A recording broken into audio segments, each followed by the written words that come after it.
ভারত আর আমেরিকার ট্রেড ডিলকে কেন্দ্র করে একদিকে মেনস্ট্রিম মিডিয়া যেরকম লাফালাফি শুরু করেছে, আরে দেখো নরেন্দ্র মোদীর সামনে কিভাবে ডোনাল্ড ট্রাম্প সারেন্ডার করে নিল, আবার অন্যদিকে অপোজিশনরা সেই আবার পুরনো ক্যাসেট বাজানো শুরু করেছে যে সরকার দেশকে আবার বেচে দিল। আজকে ভিডিওতে আমি এই সমস্ত সার্কাস আর রেটরিকের বাইরে গিয়ে এই ডিলটা সম্পর্কে এখনও অবধি আমাদের সামনে যা যা অফিসিয়াল কনফার্মেশন অ্যাভেলেবেল আছে সেই বিষয়ে তোমাদের সামনে একটা ক্লিয়ার পিকচার তুলে ধরব। তাই আর দেরি না করে লেটস স্টার্ট ডিকোডিং।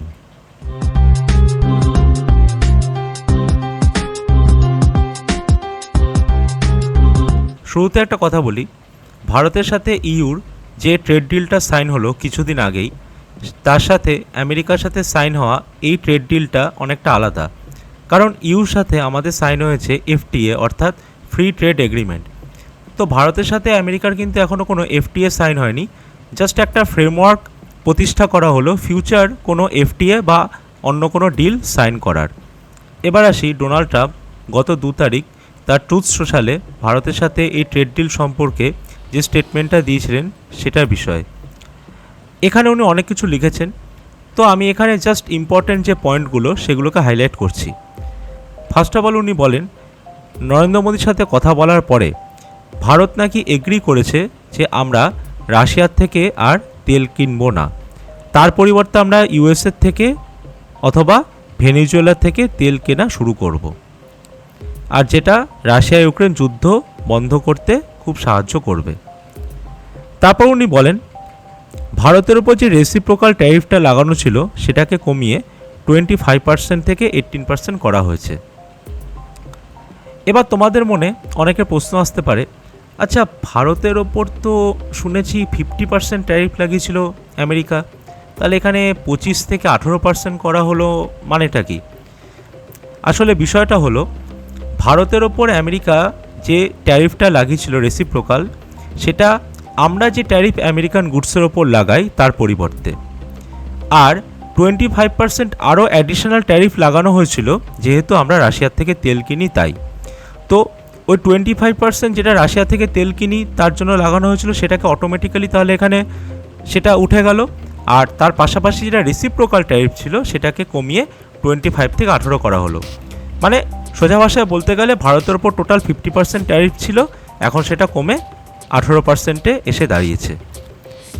এরপর উনি বলেন যে ভারত আমেরিকার থেকে $500 বিলিয়ন জিনিসপত্র কিনবে, যার মধ্যে এনার্জি থাকবে, টেকনোলজি, এগ্রিকালচার, কোল এবং আরও অনেক প্রোডাক্ট। তো এবার এখানে আমি একটা কথা বলবো, ট্রাম্পের কোনো স্টেটমেন্টকে ফেস ভ্যালুতে নেওয়া ঠিক না, কারণ উনি এমন অনেক কিছু ক্লেম করে যার সাথে বাস্তবের কোনো সম্পর্ক নেই, যেটা আমরা অপারেশন সিন্দুরের সময় দেখেছি। আজ অবধি এই লোকটা বলে যায় যে ও ভারত আর পাকিস্তানের মধ্যে যুদ্ধ থামিয়েছে আর তার জন্য আমাকে নোবেল দেওয়া হোক, আর ভারত এই বিষয়টা কবে থেকে বলে আসছে যে না এরকম কিচ্ছু হয়নি।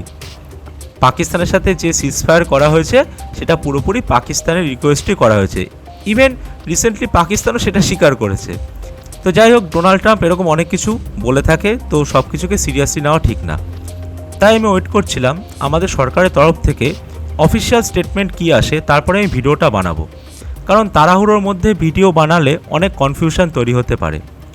গতকাল পীযূষ গোয়েল পার্লামেন্টে এই ট্রেড ডিলটা সম্পর্কে একটা বিস্তারিত বক্তব্য রেখেছেন, তো আমি এরপরে সেটা নিয়েই চর্চা করব। তো তার আগে চলো একটা জিনিস দেখে নিই, বর্তমানে পৃথিবীর সমস্ত দেশে ডোনাল্ড ট্রাম্প কত % ট্যারিফ চাপিয়ে রেখেছেন। তো ভারতের ওপর 50% ছিল, যেটা এখন কমে 18% হলো। আর তাছাড়া এখানে লিস্টে তোমরা দেখতে পাচ্ছ ভারত এখন তাহলে এই 18%-এর স্ল্যাবে চলে আসবে।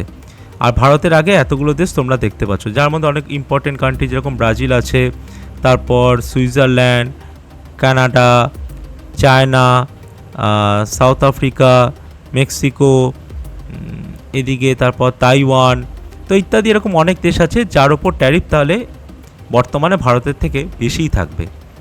এবার আসি এই গোটা প্রসঙ্গে যে মেন দুটো জিনিস নিয়ে সবথেকে বেশি হইহুল্লো হচ্ছে সেটা, এক হচ্ছে আমাদের কৃষিক্ষেত্রে মানে এগ্রিকালচার সেক্টরে মানে আমেরিকান যে জেনেটিক্যালি মডিফাইড সিড বা জিএম সিড সেগুলোকে এন্ট্রি দেওয়া হবে কি না সেটা নিয়ে।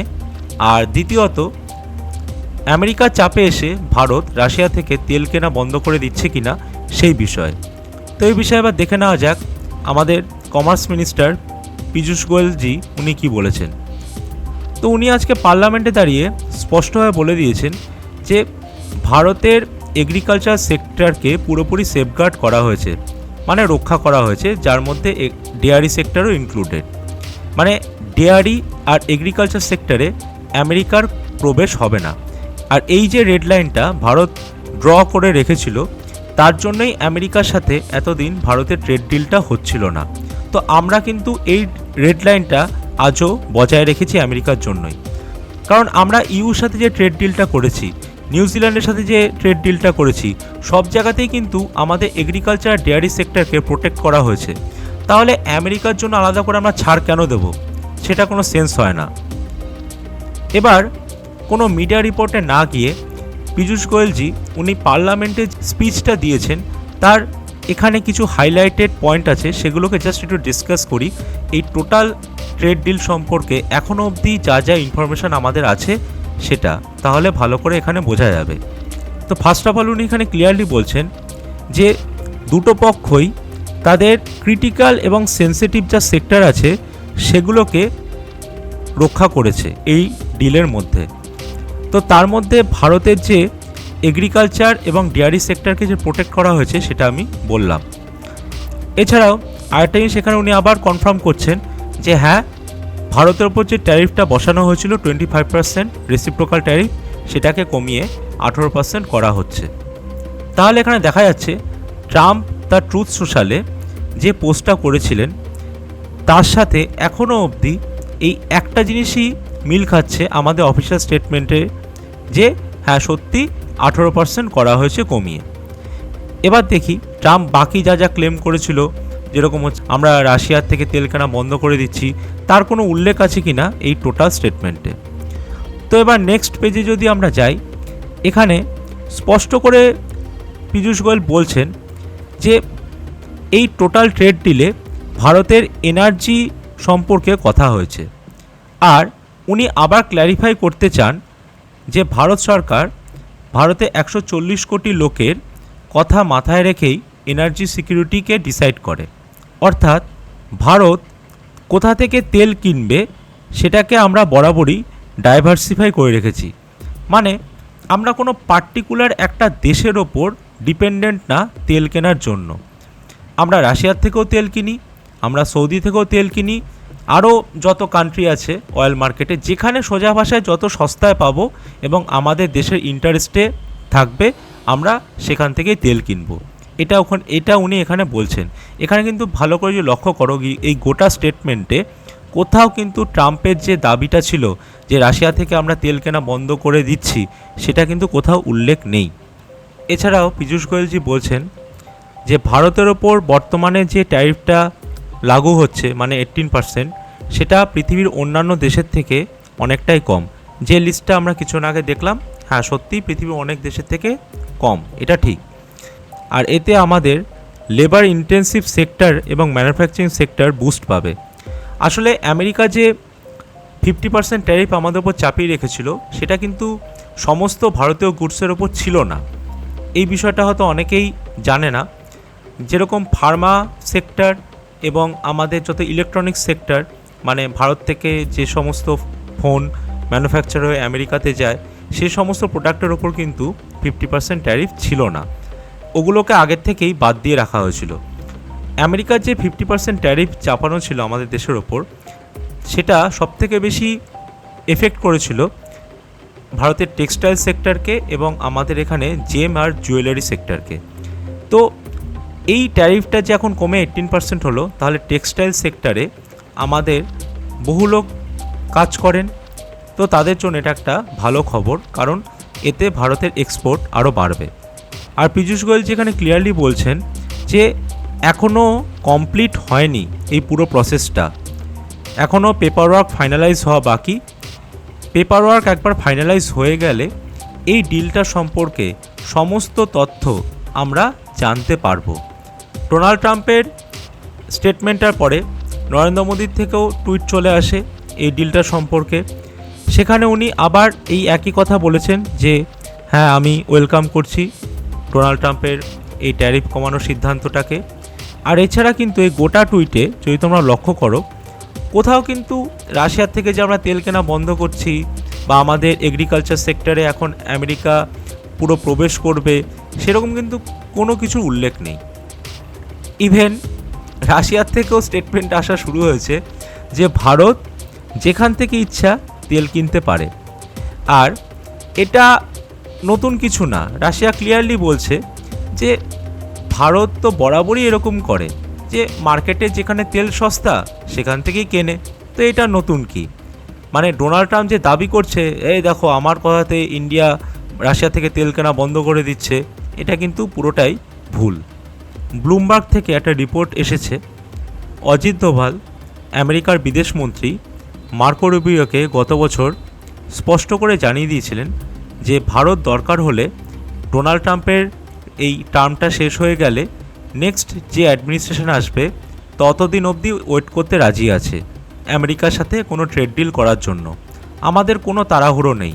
বাট ট্রাম্প এই যে বুলি করছে, মানে ভারতকে এক প্রকার জোর করে একটা ট্রেড ডিল করার জন্য বাধ্য করার চেষ্টা করছে, সেটা কিন্তু আমরা মেনে নেব না।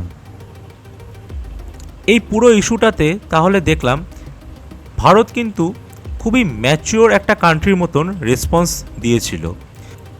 ডোনাল্ড ট্রাম্প গত বছর থেকেই নানা রকম স্টেটমেন্টের মাধ্যমে ভারতকে অনেকবার প্রভোগ করার চেষ্টা করেছে, কিন্তু আমরা সেই ফাঁদে পা দিইনি।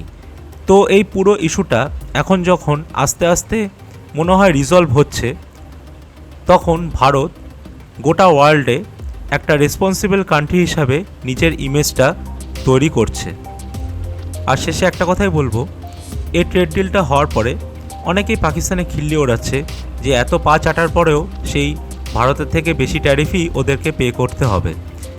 তো খিল্লি ওড়ানো, ইয়ার্কি করা, মিম করা সব ঠিক আছে, কিন্তু তার মানে এটা ভাবা উচিত না পাকিস্তানে আমেরিকার যে স্ট্র্যাটেজিক ইন্টারেস্টটা আছে সেটা আর থাকবে না। কারণ আমেরিকা ভালো করেই জানে যে পাকিস্তানের গোটা পৃথিবীতে কোনো ইকোনমিক কন্ট্রিবিউশন নেই, কিন্তু এই টোটাল রিজিয়নে কন্টেনমেন্ট পলিসির জন্য আমেরিকার পাকিস্তানকে দরকার। যাই হোক, আজকে ভিডিওটা আমি এই নোটেই শেষ করছি। ভিডিওটি ভালো লাগলে চ্যানেলটি সাবস্ক্রাইব করো। দেখা হবে আমার নেক্সট ভিডিওতে। আনটিল দেন, জয় হিন্দ।